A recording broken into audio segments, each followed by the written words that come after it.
In the UK, many petrol stations have run dry, and now tanker drivers from the army have been drafted in to deliver fuel in a deepening supply crisis. The government insists it has a plan to end shortages of fuel and some foods, but admits it could be months before things get back to normal.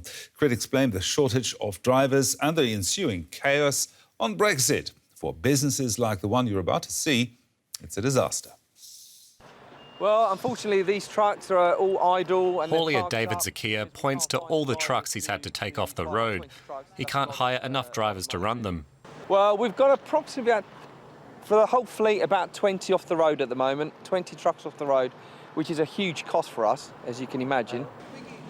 It's part of a wider supply chain crisis gripping the UK. The government says it will offer thousands of temporary visas so that foreign drivers can fill the gap.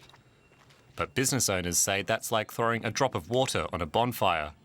Why on earth would a foreign worker come to the UK to work until Christmas and then go back home to another job? They want stability. Anybody wants stability. Drivers' unions also say conditions on the job are so poor it makes keeping staff difficult. Business is now concerned that logistics for the Christmas season will suffer. Poultry farmers are also experiencing labour shortages, saying people's Christmas turkeys are under threat. We need seasonal labour to deliver Christmas.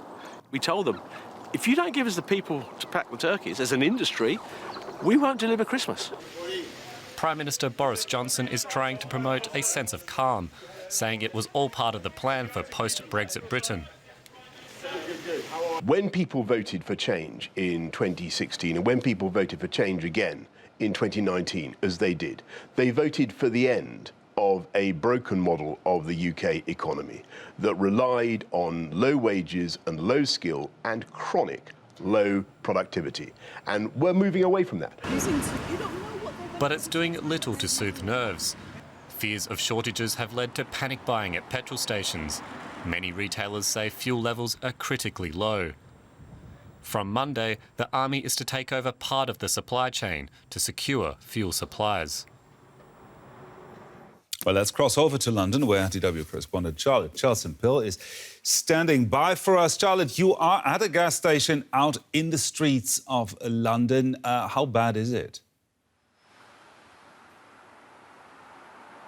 Well, this gas station just behind me is one of those that is still running on empty at the moment. It's rush hour this morning here in London, the school run, work run Monday morning. Drivers coming through here disappointed once again today, finding that there is no petrol in the tanks behind me. Now, this petrol station is one of many in London and the southeast of England that is running on dry at the moment. Indeed, according to the Petrol Retail Association, which represents independent retailers, roughly 22% of forecourts in this area are completely without petrol. Now, the government has stressed, and indeed has the Petrol Retail Association stressed, that this crisis is easing somewhat. So the Petrol Retail Association pointing out that it is a very different picture when you get further north in England and in Scotland as well. They say the crisis is virtually at an end. Here, though, the people who are running this petrol station say the panic buying hasn't stopped. They say as soon as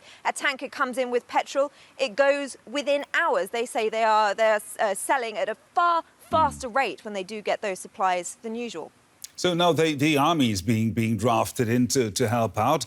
Will that solve the problem?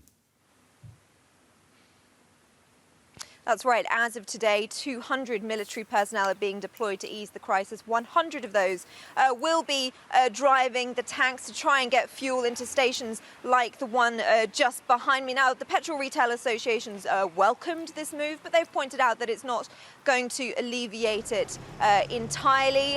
They're stressing that it will take some time before this is completely eased. But yes, we will start seeing images of those tankers on the streets. Quite remarkable, I think, here, particularly in London and the southeast.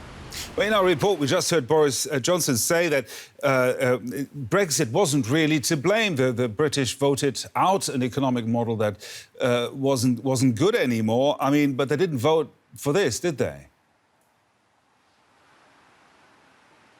As you might expect, the government here has been pushing back on claims that Brexit is responsible. And indeed, I think you do have to say that it is a wider picture. There is the pandemic as well that has been a factor in this driver shortage, particularly the difficulty training drivers during some of the strict lockdowns here in the UK. But in a sort of acknowledgement that Brexit may be playing a role, the government has announced that it will be issuing these temporary visas to foreign drivers, although there are warnings that the terms of those visas, as you heard there in that report a minute ago, won't be attractive enough to completely alleviate this crisis and prevent more shortages in the run-up to Christmas.